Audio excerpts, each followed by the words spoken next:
She was holding a tray of champagne glasses when she heard the lie. One sentence, one moment, and just like that, a very powerful man's whole world was about to fall apart. Zara Okwonkwo didn't stop walking. She didn't flinch. She didn't shake. Not one drop of champagne hit the floor. That was the one skill every waitress at the Veridan learned fast: how to keep your face completely blank while everything inside you was on fire. The Veridan sat 47 floors above Midtown Manhattan. It was the kind of place most New Yorkers would never see the inside of. No loud signs, no social media presence, just quiet money, expensive silence, and a view of the city that felt like a reward for being born into the right family. Zara had worked there for 6 months. 6 months of carrying plates that cost more than her weekly rent. In 6 months of smiling at people who never once looked her in the eye. You learned very quickly in a place like this how to move through a room without being noticed, how to be present and invisible at the same time. She set the champagne down at table 3, smiled at no one in particular, and walked away. Then she turned around and made her way back toward table 7. This time she listened with everything she had. Now let's stop here for a second, because I need to ask you something before we go any further. Have you ever watched someone get played and lied to right in front of you and felt that slow burn rising inside you? Do I say something or do I walk away? That exact feeling is what Zara Okwonkwo was carrying in that moment. And what she chose to do next changed every single thing about her life. She just didn't know it yet. Drop your answer in the comments right now. Would you have spoken up? Hold on to that answer, because by the end of this, you might surprise yourself. Table 7 was tucked in the far corner of the Veridan's private dining room. A room within a room, separated from the main floor by frosted glass panels and a level of privacy that cost extra and came without questions. 3 men, 1 conversation, and a contract sitting in the middle of the table like a loaded weapon dressed up in paperwork. Zara had been assigned to that room specifically because she was good at disappearing into the background, and the moment those 3 men walked in, she understood why that mattered. The first man at the head of the table was Richard Hale, Australian, mid-50s, the kind of wealthy that had long stopped being impressed by wealth. He carried himself like a man who had never once in his life been told no, and had stopped expecting it.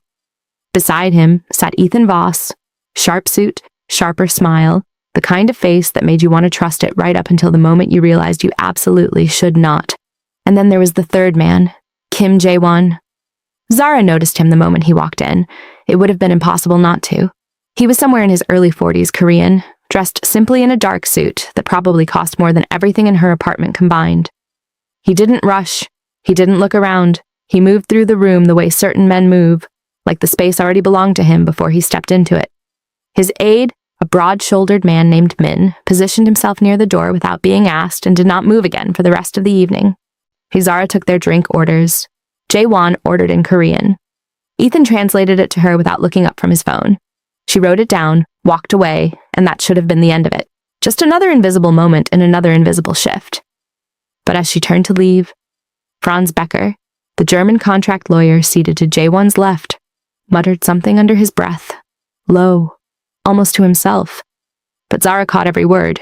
In German, clear as glass, he said, "These numbers don't add up." She kept walking, but her mind didn't. Here is something that nobody at table 7 knew about the quiet woman refilling their water glasses. Zara Okwonkwo was not always a waitress. 3 years ago, she was one of the most sought-after certified translators on the entire East Coast. She spoke 7 languages: English, German, French, Italian, near Mandarin, Arabic, and Indonesian. She had built something real, a career interpreting high-value international contracts for corporations, law firms, and embassies across New York City. She had an office. She had a reputation. She had a future that she had worked for with everything she had. Then Derek Marsh happened. He was her business partner, the man she trusted more than anyone. For 18 long months, he had been quietly stealing from their firm, Okwonkwo and Marsh Language Group. He falsified translations to benefit corrupt clients. He moved money that was never his to move. And when the whole thing finally came crashing down, he had already made sure that every single fraudulent document had one name attached to it: hers. Zara lost her license. She lost her clients. She lost every dollar she had saved. And when her mother, Gloria, got sick and ended up in room 22B at NYU Langone Medical Center, she lost the one thing she could not afford to lose: the time and the space to fall apart. So she did the only thing she could do. She put on a white apron, She learned how to smile at people who looked straight through her. She learned how to be invisible. And every single day she tried very hard to forget that she could hear 7 languages the way most people hear music. Not just the words on the surface, but everything underneath them. The hesitation, the half-truths, the lies hiding inside what was never said out loud. She needed this job. She could not afford to lose it. But some lies are so loud that even invisible women cannot ignore them.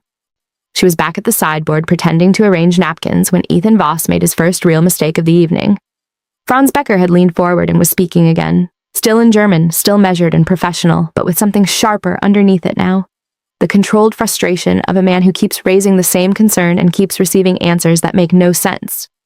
He pointed at a specific page in the contract and tapped it twice with one finger. His words were direct and clear. He was talking about Clause 7, asset reversion upon third-party default. He said plainly that it created serious and unacceptable legal risk for the primary investor.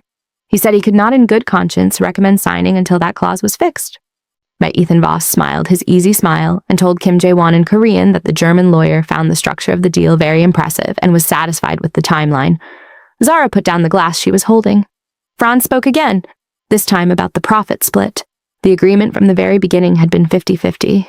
Every preliminary document reflected that.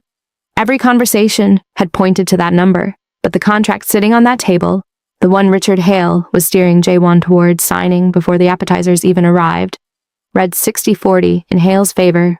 It was buried so deep in the subsection language that you would only find it if you knew exactly what you were looking for and cared enough to look. Franz had found it. Franz was saying so loudly by his standards. And Ethan Voss told Jae-won that the German lawyer was asking whether the wine was Australian. Zara stood very still at that sideboard. She thought about her mother, Gloria Okwonkwo, lying in that hospital bed with an IV in her arm, putting on a smile every time Zara walked into that room so that Zara would not see how much pain she was really in. She thought about Derek Marsh and his easy, unbothered smile across the courtroom the morning everything fell apart. The smile of a man who had already decided her name would take the fall and had made his peace with it long before she even knew what was happening. She had been Franz Becker once, raising concerns in a room where nobody was translating honestly, watching everything move forward while she screamed into a silence only she could hear. She was done being silent. Well, she set the napkins down quietly, not dramatically. Just set them down the way you set something down when you have made a decision and there is nothing left to think about. She turned toward table 7. Simone caught her arm and said, "Table 3 needs checking, Zara. Norman has been watching the floor all night. Don't give him a reason." "Cover for me," Zara said quietly. Simone looked at her face and let go. "She's walking to that table right now, an ordinary waitress, no weapon, no backup, no plan except the truth. She is walking directly to a ruthless and most feared billionaire mafia boss to tell him his translator has been lying to his face since. Every single person in that room is about to turn and look at her. And she is not stopping. She is not turning back." Episode 2 will be uploaded tomorrow. Kindly subscribe and turn on notification button so that you can know the exact time episode 2 is uploaded, because what comes out of Zara's mouth at that table will make your jaw drop. And if you have not subscribed yet, do it now. You cannot afford to miss what happens next.